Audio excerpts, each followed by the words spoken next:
greatest leaders that you know of? And if you can give me one or two examples in your life, in your experience. Well, one of the privileges I had when I was leading Youth for Christ in America was that I spent some time with President Ronald Reagan. In fact, quite a bit of time, because he was so interested in kids and wanted to do a lot for kids as a leader of our nation. And I found him to be a phenomenal leader. He never went to the office till 10 o'clock in the morning. He had all of his reading done. He'd take a 15-minute briefing from his chief of staff, and then he would start seeing people and appointments. And he was back in his residence upstairs in the White House at about 5 o'clock in the afternoon. And then he would read in the evening to get caught up.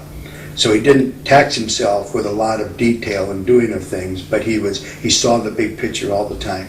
He was always looking at the big picture, where he was moving the nation to, where he needed to move other nations together, i.e. the wall coming down in Berlin and all that kind of thing. And the president just before him, Jimmy Carter, was a great person, but he would work 18, 19 hours a day and never accomplished as much as President Reagan did, because President Reagan empowered his people. That was a great gift.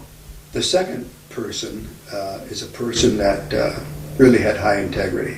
And you heard just a moment ago, that's one of my principles and values. Terrific integrity. But what I really liked about him, he really developed people. He poured his life into people. And 3 people specifically. And those guys' names are Peter, James, and John. And the man's name is Jesus. And when you read how Jesus led, he led from the heart, he led from his intellect, he led from doing things with his hands. And then he had phenomenal habits in his life.